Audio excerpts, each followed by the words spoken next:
Morning everyone! So katatapos ko lang Tuesday ngayon, katatapos ko lang nag-half bath. So naglagay lang ako ng konting makeup kasi i-drop ko si Kira sa school. Kasi the weather is really nice today. And kailangan ko ding mag-empty ng kitchen a little bit. Kasi i-deliver na yung kitchen namin sa Thursday. So kailangan ko na siyang kunin lahat ba para ilagay sa mga boxes. Nakahanap kami ng mga empty sa work ni Dave, which is kahapon. And kaya mag-start ako maya-maya pa konti-konti, at least mabawasan na siya ba. So tapusin ko lang muna yung makeup ko at ako'y magbabalik. Nandito na kami ngayon guys sa labas. On the way na kami sa school. Gusto kasi ni Kira mag-bike, sabi ko wag na kasi dalhin ko na naman yan pa uwi.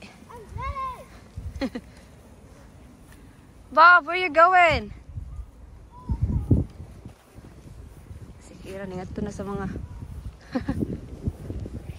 oh my goodness, tingnan nyo, basa kasi yung grass kasi ulan kagabi, so naka white shoes pa naman ako pa. Oh, tingnan nyo.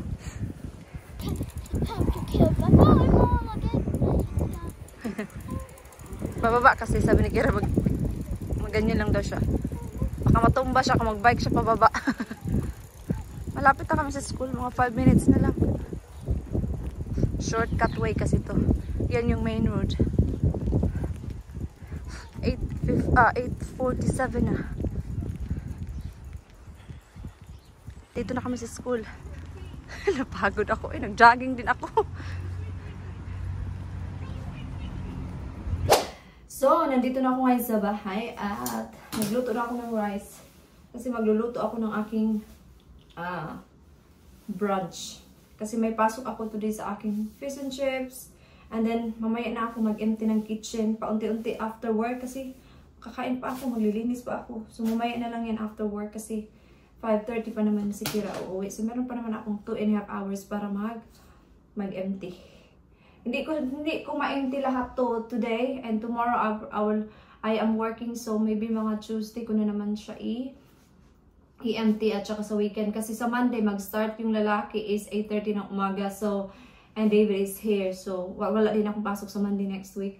So, may empty ko siya paunti-unti. Hopefully, mag-start. I think it would be nice kung mag-start yung lalaki sa sink at saka dito sa lutuan ba. Kasi at least, makaluto pa rin kami kahit papaano. So, gusto ko sanang i-share sa inyo guys yung mga nangyayari nung Friday night. Kasi meron kasi, di ba nasabi ko sa vlog na parang nafe-feel, sabi kasi ni Dave sa akin may surprise siya sa akin. So meron siyang surprise guys, and naiyak ako sa kanyang surprise.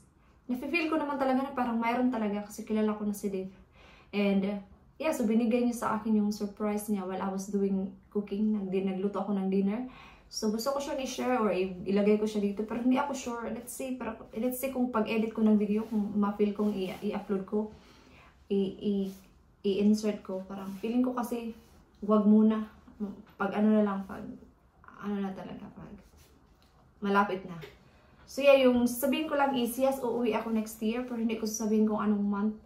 Kasi ayoko lang muna. So basta uuwi ako next year, and yun yung surprise sa akin ni David guys. So binila niya ako ng ticket, and yun nga sabi ko, diba, mahal yung ticket kaya ayoko sanang umuwi. Nag-decide na talaga ako na ayoko muna umuwi. But then, sabi niya, happy daw siya kasi happy ako na makita ko yung family ko. So yeah, so at saka kagabi sinabi na din niya sa kanyang parents, sa in-laws ko. Kasi it would be nice na meron din siyang support kahit, you know, kahit kunting hours lang. Although okay naman si Dave, okay naman si Kira kay Dave talaga. Pero alam ko din naman na nandyan lang din yung in-laws ko. So kaya ngayon parang nawala na yung worries ko ba na parang iba kasi nung time na nag-book talaga si Dave. Pero meron akong 50% happy, 50% hindi happy. Kasi syempre, iiwan ko si Kira. But then, now na alam na ng in-laws ko, parang na yung ko ba. Parang na-happy na ako kasi alam ko na nandyan lang sila, nakasuporta din sa akin. And, kasi feeling ko talaga parang i-judge nila ako bakit ako uuwi. But then hindi. Mali yung iniisip ko. Advance talaga ako masyado. No? But yeah, sabi nila, it would be nice to see your parents na ikaw lang mag-isa.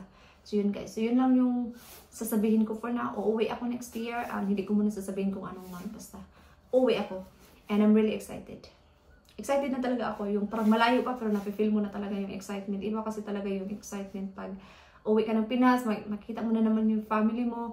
And then maybe after that trip, after this holiday, hindi mo na ako uwi guys. Hindi mo na talaga ako uwi. Maybe I will save up more, I will work hard, and maybe I will invite my mom, my mama, or maybe yung papa ko. Depende guys sa budget kasi mahal din talaga mag-invite ng, you know, family. Mahal nga, uuwi nga ako lang mag-isa. Yun pag dalawa yung pupunta dito, alam niyo yun. So, yeah, let's see what's gonna happen in the future. And for now, mag-enjoy lang muna tayo kung ano yung meron ngayon. And magluluto muna tayo kasi nagugutom na ako. So, yeah. Di ba yung vlog ko na may nagpadala ng ano ba? May nagpadala ng salted caramel. Hindi pa rin namin alam kung saan siya galing. Naubos na lang. So, binigyan ko yung aking father-in-law. Diba sabi ko, binigyan ko siya ng 3 slice kasi 6 kasi yun. So, yung aking yung 3. Tapos, wala talagang nag-message kay Dave or anything na galing sa kanila. So, hindi talaga namin alam kung saan yun galing. But anyway, kung sino man yung nagpadala noon, thank you very much. Hindi talaga namin alam. Ay, nagutom na ako. So, mga kumars. Hindi kasilaw. Ay, wait lang. Wala kasilaw. So, okay na. So, ito na yung aking box. So, ilagay natin dito, no? Ganon. Iswag mo ba? Kaya magkaguot siya. Magkaguot. Agi ako, igsuon, masigig message yung mga marites. So, dito natin ilagay yung mga plato na hindi namin kailangan everyday. I mean, kailangan pa rin namin siya, pero hindi naman namin ginagamit lahat. So, ilagay natin siya.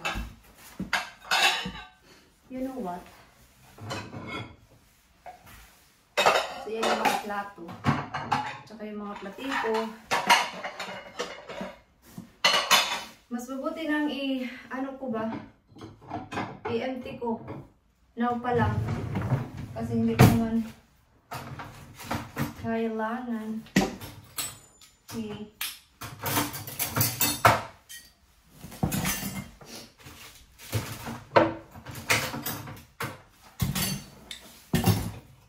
Pero ano diba, itapon ko din yung iba pa once natapos na yung kitchen. Hindi ko to i-keep lahat. Kasi kunti lang naman talaga yung gamit dito sa araw-araw. Parang nagka-clutter lang siya ba? Naman yung ating kunin. Lahat kukunin na natin ito kasi hindi naman namin kailangan. Ito lang yung itira ko kasi magluto, di ba? Yan na guys, nalagay na. Malayas na ta. Kasi yung mga plato. So ito, kukunin natin siya. Alam niyo ba, nung nag-clear out ako ng kitchen, gusto kong ilagay na to sa charity. Ngayon, ilagay ko na talaga yan sa charity. Iano natin. Guys, yan lang muna yung gagawin ko today kasi i-message ko muna si Dave na kailangan ko pa ng more carton para matapos ko siya. 6:30 na guys ng gabi. Nagluto na ako ng dinner. So, nag-ano na ako ng salad. Ito yung akin. Ito naman kay David. And si Kira, hindi siya nasa salad. Mag-ano tayo ng ano ako ng jacket potatoes. Sa aming dalawa ni Dave, ni Kira, mag-jacket potatoes kami. Tapos yung ginawa ko kang Dave is ang sweet potato. Luto na siya. Ay, aray. Luto na yung ano ba? Yung chicken. But come on, Bob! Peep up! What is it?